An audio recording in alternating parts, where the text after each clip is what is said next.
राजभवन है, ये बेसिकली 80 साल पुराना पैलेस है जो महाराजा ने बनाया था। कई बार अपनी सुनते हैं कि जो पैलेसेस जो बनते हैं ये महाराजा की लग्जरियस लाइफ के लिए या फिर उनकी कोई किसी की खुशी के लिए या कोई कसम पूरी करने के लिए। तो बेसिकली इसके साथ कहानी ऐसी नहीं है। ये बनाया था और इसके साथ कई भी जितनी भी बिल्डिंग्स यहाँ बनी हैं सारे नए जोधपुर में वो जनता के लिए बनाई। उसके पीछे कारण ये था कि जैसे आप सबको थोड़ी सी हिस्ट्री अगर मालूम हो तो इस पूरे रीजन को मारवाड़ कहा जाता था और ईडर जो गुजरात है वो पूरा मारवाड़ का भाग हुआ था। इसको नवकोटी मारवाड़ बोलते थे, जिसमें 9 स्टेट्स जो थे मारवाड़ के, इसमें अलग अलग मध्य प्रदेश के, यहाँ के, ईडर के और ठेठ अपने हिसार तक, सिंध तक, ये पूरा इंक्लूड हुआ करता था। तो मारवाड़ की राजधानी जोधपुर हुआ करती थी जो 1459 में राव जोधा ने बसाई। और मारवाड़ की जो डायनेस्टी है जो रूल कर रही है, राठौड़ डायनेस्टी है, ये बेसिकली अपने कन्नौज से उठेगा। अपने राजा कहानी सुनी होगी, राजा जयचंद। तो जब मोहम्मद गौरी ने पृथ्वीराज चौहान को हराने के बाद राजा जयचंद को 1194 में हराया, तो उनकी जो चौथी पीढ़ी थी वो वहाँ से बच के इधर आ गई और यहाँ के आके उन्होंने मारवाड़ राज की स्थापना की। बट उस समय भी ये अलग अलग जगह अपना राजधानी बनाते थे और आखिरी में जाकर उन्होंने ये किला बनाकर जोधपुर को बसाया। तब से ये लोग यहीं हैं और लगभग 1873 तक कई राजा किले के अंदर ही रहते, लेकिन 1873 के बाद से कई राजा बाहर आए, नए पैलेसेस बनाने लगे और वहाँ रहने लगे। जब महाराजा उमेद सिंह मारवाड़ के 36वें राजा बने तो उन्होंने उस टाइम ये सिर्फ 15 साल की एज थी। काफ़ी कम उम्र में जब उनको ये राजगद्दी मिली, लेकिन उनमें परिपक्वता इतनी थी कि उन्होंने जो भी डिसीज़न लिए वो आज 100 साल बाद भी काफ़ी फ़ायदेमंद लगते हैं। तो जब वो 1918 में यहाँ के राजा बने, लगभग 6-7 साल बाद यहाँ पे एक भीषण अकाल पड़ा। इतना भीषण अकाल था कि लोग बाग ऑलमोस्ट यहाँ छोड़ के जाने वाले थे। तो उस समय उन्होंने सोचा कि कैसे जनता को रोका जाए, कैसे अपने लिए ये सब कुछ करा जाए। तो जैसे जब जोधपुर की स्थापना हुई थी तो जोधपुर को एक कर्ज मिला था। एक साधु थे जिनका नाम चिड़ियानाथ जी था। तो जब उनको किले के जहाँ किला बन रहा था वहाँ से ज़बरदस्ती हटाया गया तो उनको वहाँ से मतलब उन्होंने कहा था आपके राज्य में हर 30 साल अकाल पड़ेगा। लेकिन इस बार क्या हुआ कि यह पूरा 10 साल तक अकाल रहा। और सबसे बड़ी विडम्बना मारवाड़ की ये है कि यहाँ पे परमानेंट रिवर नहीं है। ठीक है, एक तो रिवर नहीं है, जो रेनफॉल होता है, जो बारिश होती है, वो एवरेज रेनफॉल 320 मिलीमीटर, वो भी बहुत कम। रीज़न ये है कि मानसून अरेबियन सी से शुरू होकर पूरा इंडिया क्रॉस करता है, नीचे वाला south India gulf of Bengal में जाता है, वहाँ से वापस पलट के आता है। जब पलट के आता है तो राजस्थान को पूरे 2 भाग में पर्वत श्रृंखला बांटती है, उसको कहते हैं अरावली। तो अरावली लगभग 650 किलोमीटर लंबी है, जो कच्छ ऑफ गुजरात से शुरू होकर ठेठ आगरा तक जाती है। तो उस साइड जो सारी विंड्स है, जो रेनी विंड्स है, वो सारा भरतपुर, अपने उदयपुर और इस साइड है, वहाँ पे सारे नदियाँ हैं, तालाब हैं, ये सब है। लेकिन यहाँ पे कुछ नहीं है। एक तो पानी की कमी और दूसरा ये जो लैंड है, जैसे आप किले जाके आ गए ना कल तो किले जाएंगे ना, तो किले में देखना उसके चारों ओर पठार है, मतलब पहाड़ियाँ हैं, प्लस जो लैंड भी है तो वो बालू रेत वाला है, तो रेगिस्तानी नहीं, तो उसमें कुछ उगना पॉसिबल ही नहीं है। और पानी नहीं हो तो कुछ नहीं, अंडरग्राउंड वाटर जो है वो एकदम खारा है, कुछ नहीं उग सकता था। इसलिए इसको मारवाड़ बोलते थे, लैंड ऑफ डेथ। मारवाड़ का अर्थ होता है लैंड ऑफ डेथ। तो पहले यहाँ कोई नहीं बसता था, लेकिन 1250 से जब उन्होंने यहाँ पे मारवाड़ राज्य बसाया, फिर जोधपुर बसाया, तो सब वहीं रहते थे। जो 1900 जैसे मैं बता रहा था 23-24 के आसपास काफ़ी भीषण अकाल पड़ा और सब जाने की तैयारी में थे। तो राजा ने कहा रुको, मैं तुम्हारे लिए एम्प्लॉयमेंट जनरेट करूँगा, मैं तुम्हारे लिए खाने की व्यवस्था करूँगा और पानी की व्यवस्था करूँगा। क्योंकि पुराने ज़माने में जो अच्छे वाटर रिजर्वर्स होते थे, या तो वो हाई कास्ट या कम्युनिटी के पीपल उनके पास होते थे, या ये जो एडमिनिस्ट्रेटर होते थे, राजा होते थे, इनके उसमें होते थे। तो इन्होंने कैसे करके जनता के लिए करा और जनता के लिए खूब सारी इमारतें बनाई। हम महाराजा उमेद सिंह को फाउंडर ऑफ न्यू जोधपुर भी बोलते हैं। हॉस्पिटल्स बनाए गए, डैम्स बनाए गए, ये रेलवे स्टेशन, एयरपोर्ट्स और मतलब काफ़ी बिल्डिंग्स बनाई गई, जिससे कि एम्प्लॉयमेंट जनरेट हुआ और लगभग कहते हैं 1 लाख लोगों को कंटिन्यूस एम्प्लॉयमेंट हुआ। प्लस जब ये सब बन रहा था तो उन्होंने सोचा क्यों ना मेरे लिए भी महल बनाऊँ, क्योंकि वो जो अपने एक प्रिंस एडवर्ड थे उनके साथ ये ठेठ मतलब घूमने जाते थे इंडिया में, थ्रू आउट दौरा करते थे, तब उनको काफ़ी जो इंग्लिश बिल्डिंग थी जो अंग्रेज़ों ने बनाई थी उनको काफ़ी उनका आर्किटेक्चर अच्छा लगा। तो उन्होंने सोचा कि उन्हें एक पैलेस बनाया जाए जिसमें आर्किटेक्चर तो इंग्लिश हो, ब्रिटिश हो, लेकिन उसकी जो वैल्यूज़ हो, जैसे हमारे पुराने किले के अंदर घरों के अंदर रहते थे सेम वैसे ही। तो इस प्रकार की ये साउथ ईस्ट डायरेक्शन में ये पहाड़ी चुनी गई और इसके ऊपर ही महल बनाया गया। ये महल का टोटल एरिया 26 एकड़ है और 26 एकड़ में लगभग 11 एकड़ बिल्डिंग पार्ट है और 15 एकड़ गार्डन है। अब इसको 3 भागों में बांटा गया है। ये वाला जो भाग आप देख रहे हैं ये महाराजा ने अपने रेसिडेंस पे रखा है। एक छोटा सा पार्ट म्यूज़ियम के लिए जो 78 में ओपन करा गया था, तो डिस्प्ले जो उस ज़माने में लाइफस्टाइल कैसी होती थी। फिर बड़ा पोर्शन अभी ताज ग्रुप को होटल दे रखा है।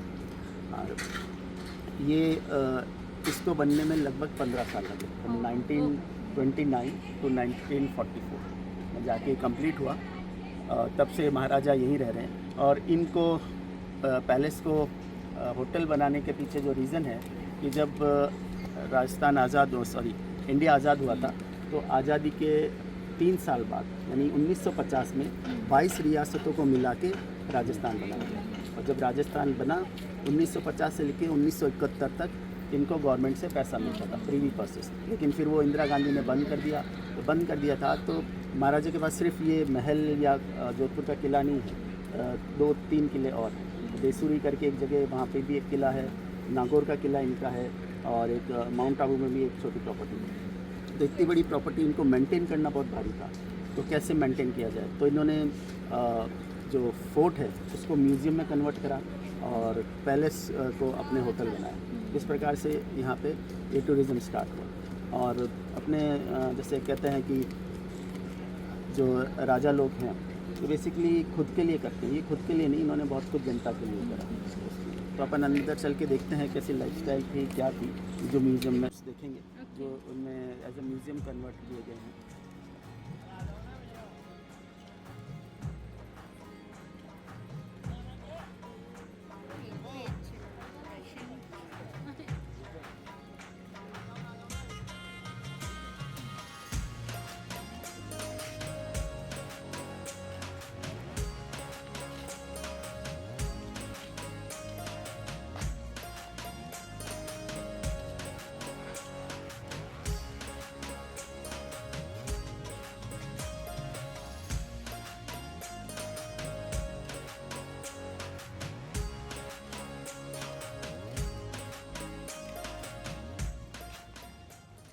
में यहाँ के राजा बने जब इनकी उम्र सिर्फ 4 साल, क्योंकि इनके फादर की डेथ हो गई थी प्लेन क्रैश। उसके बाद ये इसकी स्टोरी है, ये इनके दादा ने बनाया था जिनका नाम महाराजा उमेद सिंह है और ये as a drought relief measure बना था उस टाइम में। और पूरा इसको बनाने में लगभग 94 लाख रुपए कॉस्ट आई थी। बापची बोलते हैं वो ये। हाँ, बापची। हम लोग रिफ्ट में गए थे तो बापची है।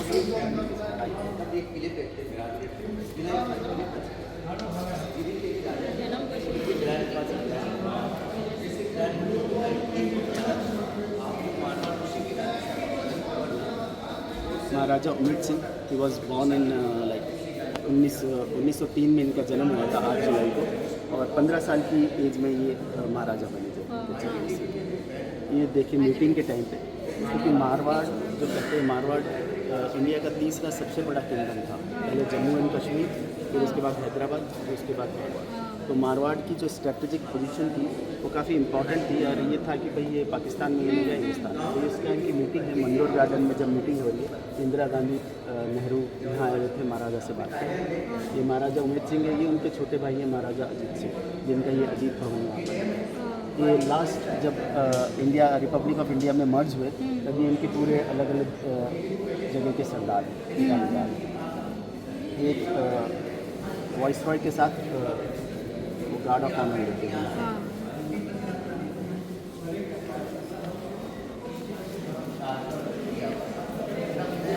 ये इनकी फैमिली की फ़ोटो है। महाराजा उमेद सिंह, उनकी पत्नी है बदन कंवर। ये उनके 5 बच्चे थे, 4 लड़के 1 लड़की। Maharaja Umaid Singh with granddaughter at that time, और ग्रैंड डॉटर जो है आज 80 ईयर्स की है। आपने नाम सुना होगा चंद्रेश कुमारी। हाँ हाँ। वो जो कटोच फैमिली में शादी हुई हुई है, यहाँ से जोधपुर से MP रही हुई है फ्रॉम कांग्रेस। ये उनकी जब छोटी सी बच्ची थी तब।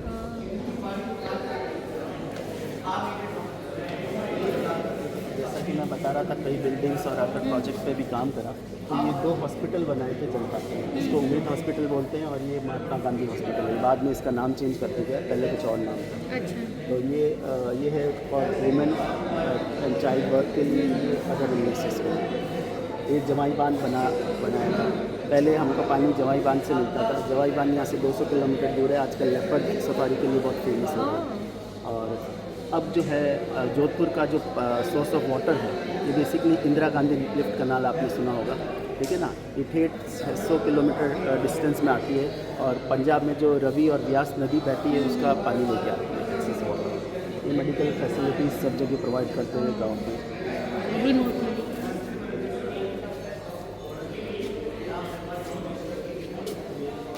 हिस्ट्री ऑफ मेकिंग, जब ये 1925 में लंदन गए तो वहाँ की एक बहुत बड़ी फर्म थी जिसका नाम था लैंकाशायर एंड लॉजेस, और उनके एक बहुत रिनाउंड आर्किटेक्ट थे जिनका नाम था हैरी वॉगर लैंकाशायर। उनको इन्होंने 2600 पाउंड का टोकन मनी दिया था। फिर उन्होंने इस पर काम करना शुरू करा और ये पूरी स्केच है ड्राफ्ट करके पूरा कैसे बनाना है क्या करके। और फाउंडेशन स्टोन खुद महाराजा ने 18 नवंबर 29 को लेकर आया था। तो अलग अलग आगरा से, फतेहपुर सीकरी से कई शिल्पकार को बनाया था जिन्होंने पूरा इसको काट के, मतलब जो पत्थर वगैरह है ना उस पर डिज़ाइन करा गया। जैसे अपन बाहर, अब मैं आपको 2-3 जगह दिखाऊंगा। तो बाहर से तो ये पूरा इसमें कॉलोनियल आर्किटेक्चर में लगता है, लेकिन अंदर पूरी इंडियन वैल्यूज़ के हिसाब से सिमेट्री। सीमेंट बिल्कुल यूज़ नहीं है। सिमेट्रिकल। इसके अंदर एक खास बात है, ये जो सारा जो बना है ये इंटरलॉकिंग सिस्टम से बना है। इसमें कहीं सीमेंट और वो एडिसिव होते उसका यूज़ नहीं किया। मॉडल अभी इसके अंदर खड़े हैं यहाँ। ये पोर्शन म्यूज़ियम के अंदर का रखा है। ये जो आप देख रहे हैं, ये यहाँ पे दरबार लगता था, एक दीवाने आम होता है ना, ये जनता के लिए। यहाँ से एंट्री थी। ये इनका बहुत बड़ा डाइनिंग हॉल है। ये इनका प्राइवेट थिएटर है जिसमें मूवीज़ भी देखते थे और नाटक वगैरह भी देखते थे। इसके अंदर 3-4 स्विमिंग पूल्स हैं अलग अलग। एक रूफ टॉप पे है, एक अंडरग्राउंड स्विमिंग पूल है और एक बाहर भी है। पीछे का पोर्शन उधर है, महाराजा अभी वहाँ पर रहते हैं। ये पूरा पोर्शन महाराजा ने अपने पास रखा हुआ है और बाकी जो पोर्शन है इसको दे रखा है अपने होटल को। यहाँ पे ऑफिसेज वगैरह और दुकानें वगैरह हैं। बाकी इसमें अलग अलग रूम्स हैं। रूम्स अभी 99 रूम्स को लेके ये ऑपरेट कर रहा है, जिसमें महाराजा स्वीट और महारानी स्वीट भी है।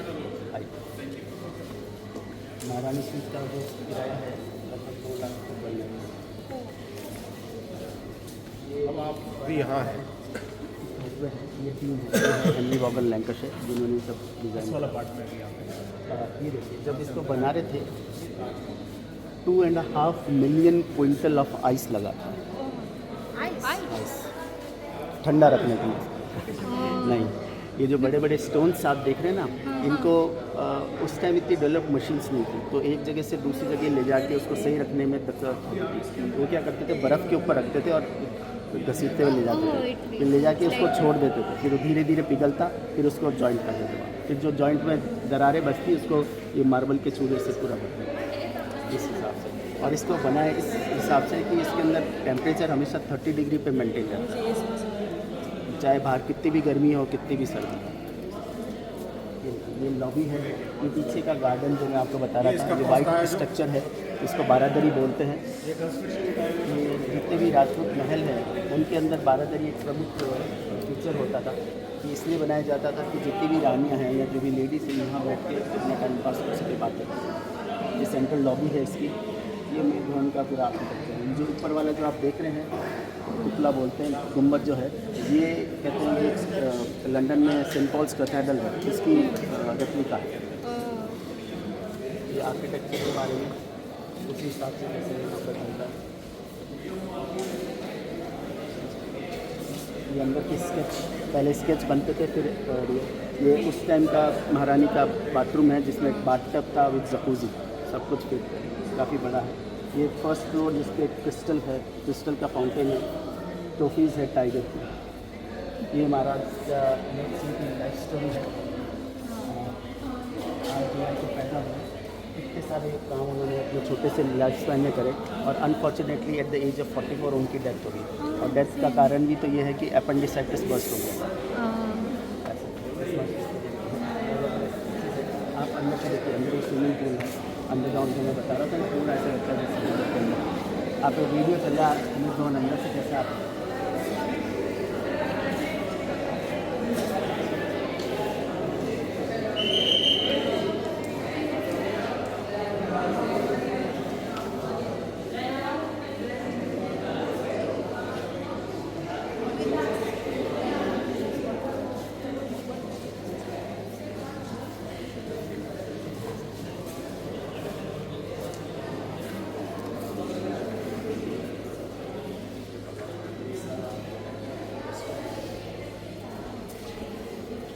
साला एक रेजिमेंट थी। और रेजिमेंट की सबसे खास बात ये है कि यहाँ पे ये ब्रिटिश की सेना की एक टुकड़ी हुआ करती थी और एक रात में इन्होंने 164 विक्टोरिया क्रॉस जीते थे। ये एंटायर रिकॉर्ड है ब्रिटिश आर्मी के अंदर, और कोई रेजिमेंट ने नहीं जीते। वो भी फर्स्ट वर्ल्ड वॉर में हाइफा करके एक जगह इजराइल के पास वहाँ। उस टुकड़ी का नेतृत्व महाराजा के कज़न ने करा था और एक उनकी प्रॉमिस के ऊपर एक रात में वो पोस्ट जीत के जीती, जिसके लिए ब्रिटिश आर्मी 3 साल से ट्राई कर रही थी। जो वापस से शुरू हो रहा था, देखना चाहता था। और जब ये बन रहा था अमृत वन, जब ऑलमोस्ट कंप्लीट होने के कगार पे था, तो एक बहुत बड़ी शिप, एक अंदर जो जितने भी साज सज्जा करने के सामान है, यूरोपियन सामान, वो सारे लेके आ रही थी। लेकिन तब सेकेंड वर्ल्ड वॉर चल रहा था और उसको जर्मन शिप ने ठोक दिया, तो वो सारी डूब गई समुद्र के अंदर। तब उनके पास एक अंदर कैसे सजाए, कैसे डेकोरेट करें, तो कई रूम्स के अंदर अलग अलग चित्र बनाए, खास करके दीवाने खास के अंदर। तो जो चित्र बनाने चित्रकार थे वो थे एक पोलिश आर्टिस्ट जिनका नाम था स्टीफन नॉर्वे। वो जब आके पेंटिंग करे तो जो भी उन्होंने पेंटिंग करी है वो सारी अपने Indian mythological story, Ramayana Mahabharata के ऊपर पेंटिंग करी है। लेकिन किस्मत का खेल देखो, जब उन्होंने अपने जिस हाथ से पेंटिंग करी, उनका हाथ ऐसा था कि उन्होंने जो भी ह्यूमन फिगर्स बनाए ऐसे लगे कि वो जैसे रोमन गॉड्स एंड गॉडेसेस हैं। वो पीछे आप पिक्चर के अंदर देख लीजिए, इस प्रकार के ऊपर भी वो बनते, अपन जाके देखेंगे।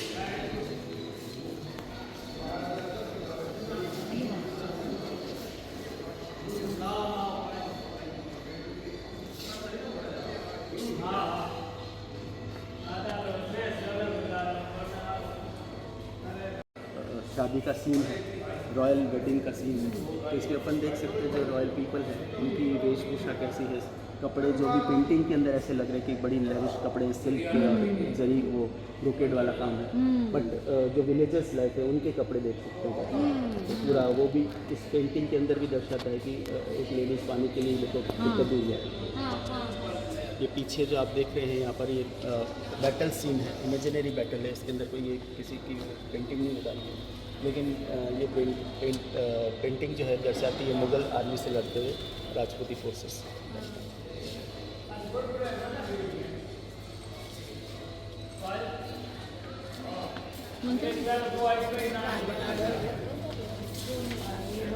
ये टेम्परेचर मेंटेन करा जाता है इस तकनीक से।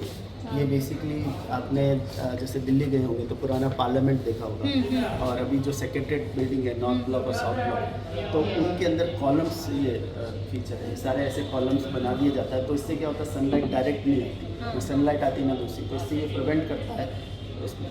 तो हर जगह वहाँ ऐसे बालकोनीज और ये सब बना।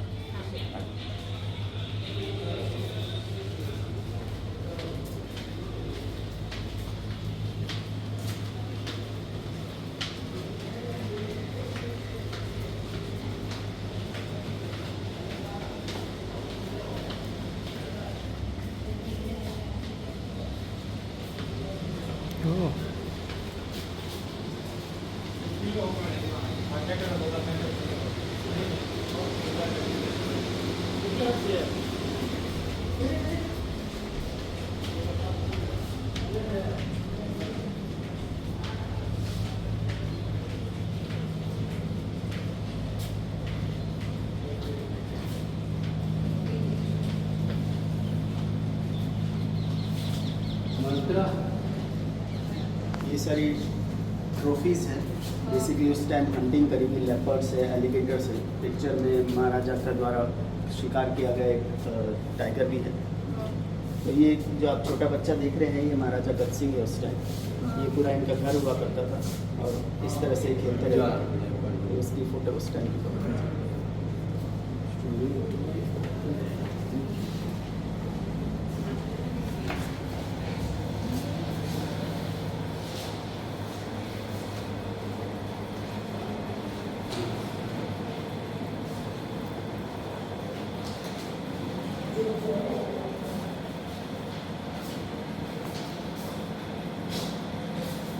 ये उनकी फैमिली पिक्चर्स।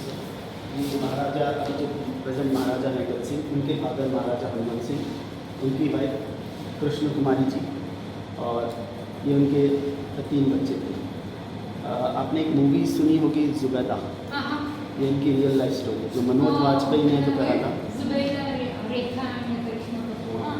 तो ये वही है।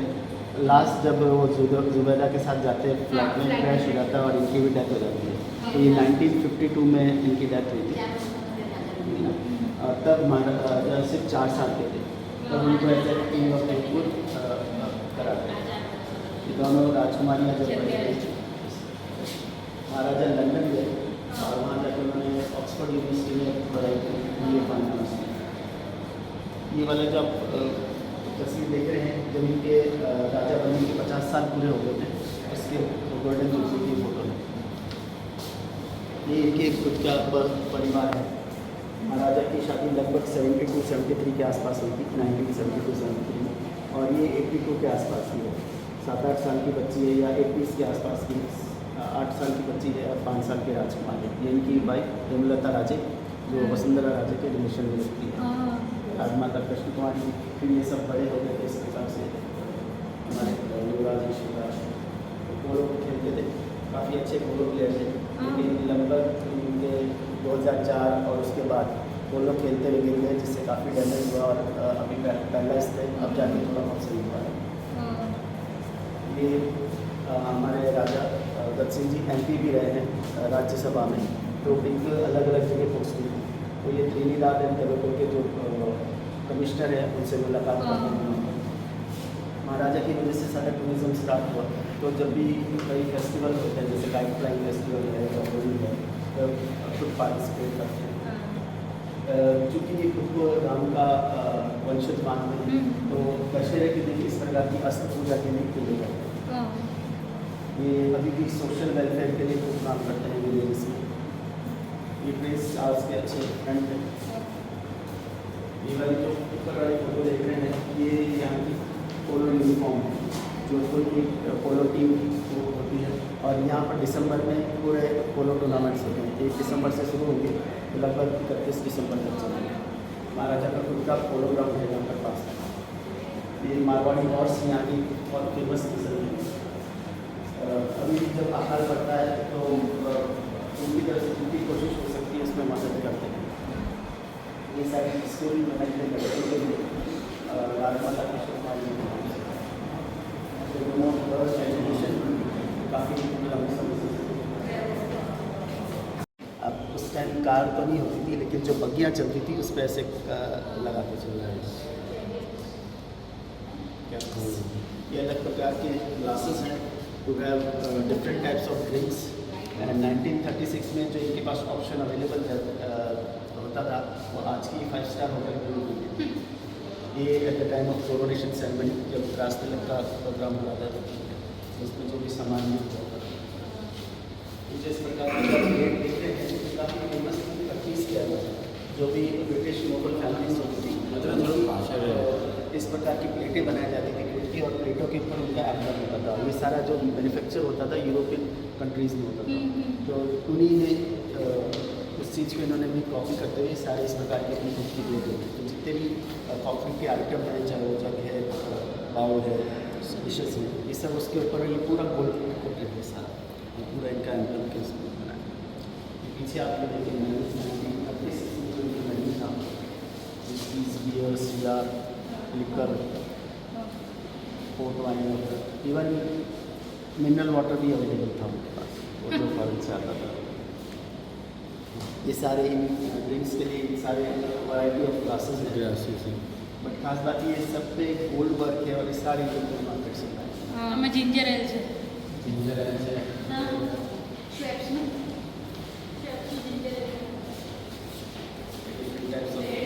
चाइनीज से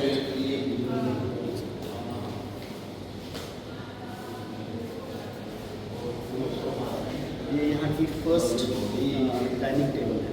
इससे पहले ये लोग इंडियन और ये जो जब बना है इसकी जब कटलरी है सिल्वर कोटेड है और प्लेट्स जैसा मैंने बताया था आपको, ये जो वाइन डिस्पेंसर्स है सारे क्रिस्टल के बने हैं, क्रिस्टल ग्लास के। इस प्रकार के डाइनिंग पे वो जो पीछे पंखा देख रहे हैं वो ब्रॉन्ज से बना हुआ लेकिन कैरोसिन से चलता है। ये सारे डिफरेंट टाइप ऑफ ट्रॉफीज़ हैं जो अलग अलग के लाए हैं। और ये जो सेटल आप देख रहे हैं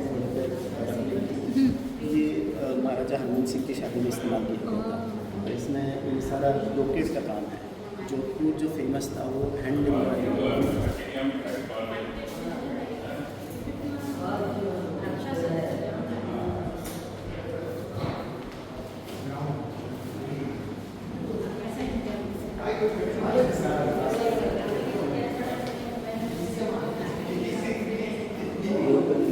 ये सारा। और ये सारे परफ्यूम बॉटल्स इन्होंने कलेक्ट करके इस्तेमाल किए।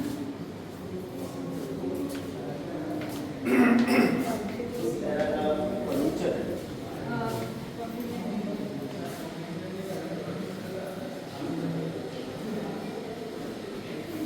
इस प्रकार की साइड टेबल्स वगैरह ड्रॉर्स वगैरह होते थे, राइटिंग टेबल अलमीरा सब पे ग्लास वर्क। प्यारे मंत्र क्लास में वो चलते हैं में जब सेंसस कराए गए थे, ये जो आप देख रहे हैं ये तो इतना बड़ा एरिया मारवाड़ के अंदर में आता था। जैसे मैंने बताया मध्य प्रदेश का, गुजरात के अंदर, और ये इस प्रकार की आबादी थी। आबादी में इतना अलग अलग हिंदूज मुस्लिम्स और ये महाराजा की शादी के टाइम का फोटो है। अभी महाराजा ऐसे दिखते हैं, ऑलमोस्ट 76 ईयर्स ऑफ एज के हो गए हैं। अपने न्यू टाइम में हॉर्स राइडिंग करते हुए। इनके दादा जी महाराजा अमेर सिंह, इनके फादर महाराजा हनुमान सिंह और ये परदादाजी महाराजा सुमेर सिंह। इनके बाद अब इनका लड़का अभी जिंदा है, तो अभी यही राजा है जब तक ये यानी इनके कोई बच्चे तो हैं? बच्चे हैं ना, बच्चे हैं, पोता है। उनको राजगद्दी पे नहीं बिठाया अभी कैसा जब तक जिंदा है तब तक कोई नहीं होता। ये सारा महाराजा अमेर सिंह को ब्रिटिश ऑनर दिया गया था वहाँ से। एक क्राउन प्रिंस की तरह नहीं, क्राउन प्रिंस की तरह करते हैं। हाँ वो कर रखा है। जो युवराज जो इनके अब जैसे ये देखो भगवान करे उम्र लंबी है उनकी। अब इनके जो बच्चे हैं एक ही लड़का है। अब एक लड़का अभी लगभग में से 2 साल बड़ा 50 ईयर्स का है, but because of the accident वो प्रॉब्लम हो रही है। अब देखते हैं कि अगर कितने साल और और रहेगा 10 साल जब तक ये लड़का बड़ा हो जाएगा। तो वैसे तो सारा जो परिवार मिल के चलाता है, तो वही होता है कि अगर चलो एक दो भाई होते हैं तो प्रॉपर्टी को लेकर डिस्प्यूट होता है, लेकिन एक ही है तो अभी ट्रांसफर पे चल रही है। ये सारा जब फाउंडेशन से चलाता है ये भी सारे सोना चांदी सब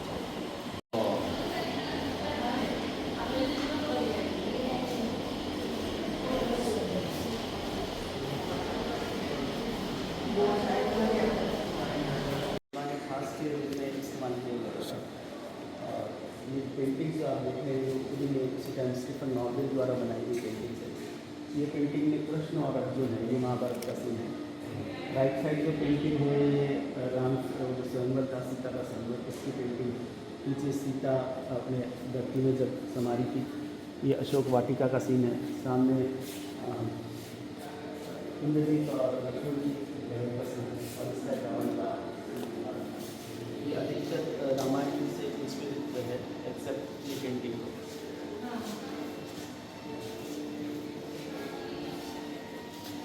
और की छत देखिए, पूरे के छत में पूरा गोल्ड।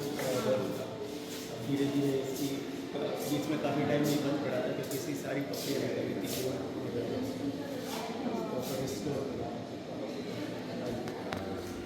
फॉरेन कंट्रीज़ के अलग अलग कंट्रीज से ये कलेक्शन करा गया है महाराजा अमित सिंह और महाराजा गज सिंह के द्वारा। एक बड़ी यूनिक डिज़ाइंस की क्लॉथ्स हैं। एक फेमस बिल्डिंग है ग्रीस की में, उसके ऊपर की पेंटिंग है। ये ग्रीक गॉडेस है जो गॉडेसेस ऑफ फेट गिने जाती हैं। तो चैरियट चला रहे हैं घोड़ों का जिसमें व्हील पे खड़ी है और नीचे पूरे क्लाउड्स बना रखे हैं। क्लाउड्स पे ज़ोडिक सन लिखा है। इस प्रकार की यूनिक है। ये बैटल शिप उसका है, इसमें अलग टोपे लगी हुई टोपियाँ लगा रखी हैं। ये क्लॉक टावर है, इसी से इंस्पायर होकर कई जगह पे क्लॉक टावर्स बनते हैं। ये स्पेशल प्रकार की घड़ी है जिसमें ऐसे बॉल्स हैं। जैसे जैसे समय बीतता है एक एक घंटा पास होता जाता है, एक एक बॉल अंदर गिरती जाती है, फिर 12 घंटे बाद वापस बॉल ओवर होते थे, फिर ऐसे वापस ऑटोमेटिक चलती है। अलग अलग सिस्टम से काफ़ी चीज़ें बाहर से आई हुई हैं। ये कुछ अमेरिकन डायमंड की लगी हुई घड़ियाँ हैं। कई स्विट्ज़रलैंड से खड़ी थी घड़ियाँ, कई इंडिया की भी बनी हुई थी, कोलकाता स्पेशली।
जब पूरा होटल को देखिए तो होटल अपने हिसाब से फंक्शन करता है उसके लिए इसके लिए। देखिए सारे हाथी की सीन है जो बैरिकेड्स बनाते हैं ना, दिख रहा है आपको? हाथी दिख रहा है? हाथी का मुँह बैरिकेड्स है ना बालकनी के नीचे।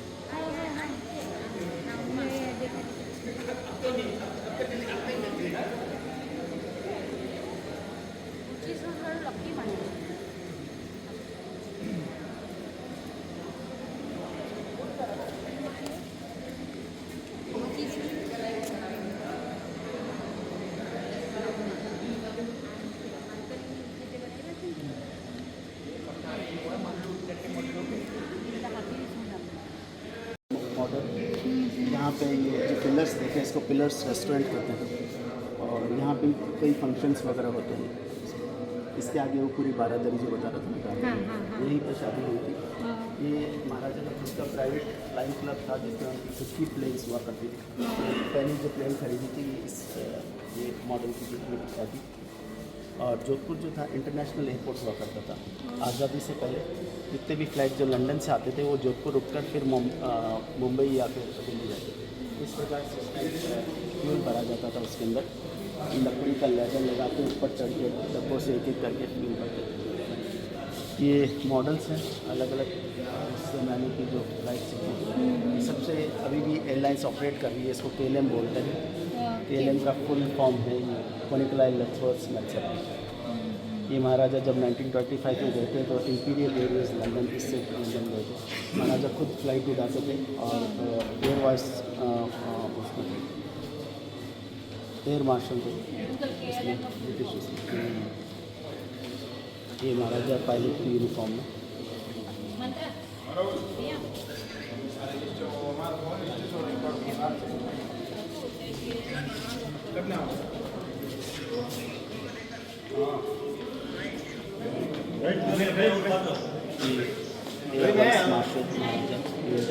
उपलब्धियाँ हैं इनका खुद का हैंडल और पूरा प्लेन था। यहाँ से जैसे अपन बाहर निकलेंगे ना, जहाँ अपन पहले मैं रुक के आपको बता रहा था, वहाँ से पूरा एक ड्रम दिखता है, वो सारा इन्होंने इंडियन एयरफोर्स को दे दिया।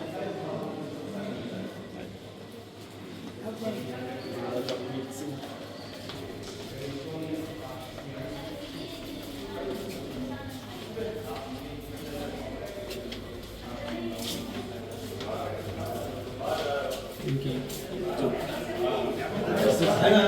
ट्रेडिशनल है वो ब्रिटिश यूनिफॉर्म, यहाँ से बाहर निकल के आई।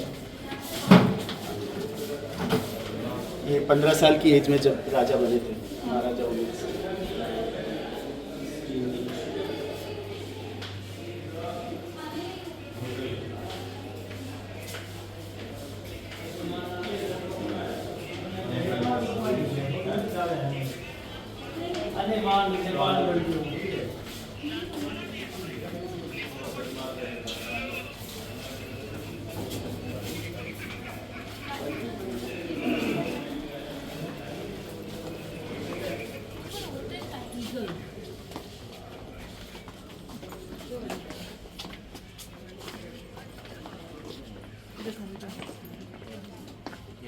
अरे इकडे दे रे वेदांत.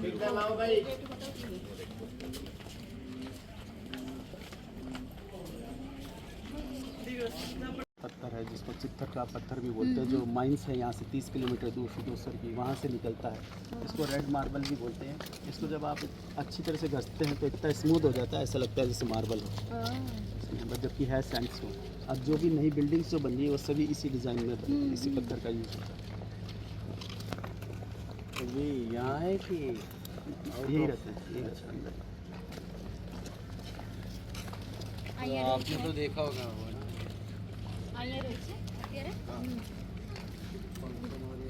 सब लोग बहुत प्यार करते हैं ना उनका। हम रीफ में भी गए थे तो सब लोग बाप की बात किए। हाँ, वो करते हैं।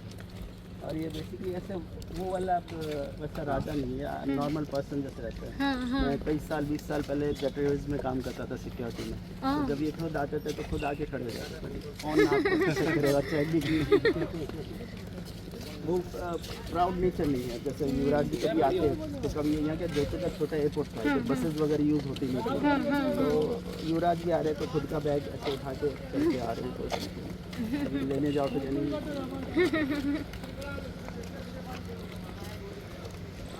ये जो दिख रहा है ना, ये पीछे पूरा एयरपोर्ट है। यहाँ पे हैंगर से अब नया वो बिल्डिंग बन रही है एयरपोर्ट की, जिसमें वो एयर ब्रिजेस वगैरह भी होंगे। तो उससे पहले ये सारा महाराजा फील्ड है।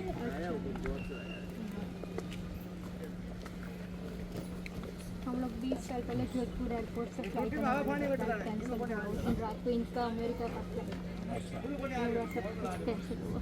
2004 की बात है। हाँ, 5 जुलाई। 5 जुलाई मुंबई में बारिश हुआ था, 6 जुलाई का। और जैसलमेर से आ रहे थे, जैसलमेर में भी बहुत बारिश था। यहाँ पे विंटेज कार कलेक्शन। अच्छा, इज इट इंक्लूडेड?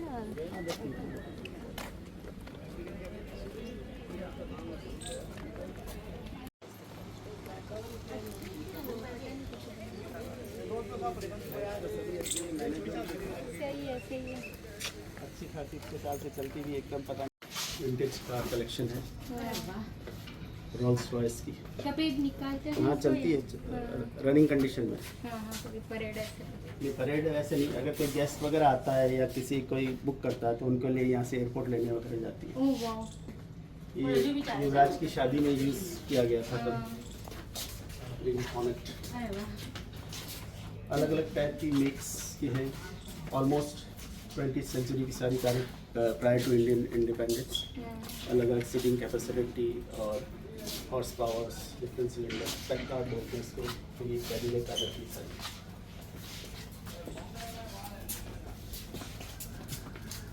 तो ये विंटेज कार से ये वाली जो आप देख रहे हैं क्यूब एक वास्तव महाराजा की फेवरेट हुआ करती थी, और आज से कुछ साल पहले, ऑलमोस्ट एक डेकेड पहले, महाराजा इसको खूब चलाते थे खुद। वेल मेंटेन्ड है।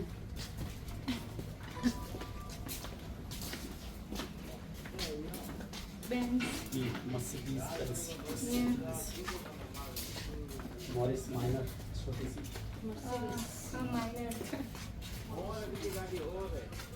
ये एक स्पेशल है जो बेसिकली इसको यूएस मेक बोलते हैं, ओवरलैंड। और इसका खासियत ये है कि इसका जो व्हील बेस है पूरा वुडन व्हील बेस है।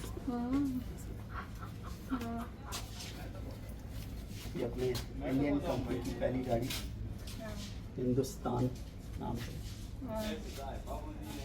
और ये मॉरिस कवर वाली। અત્યારે આવતું હતું ને વાળ જે ક્યુ 3 લેટર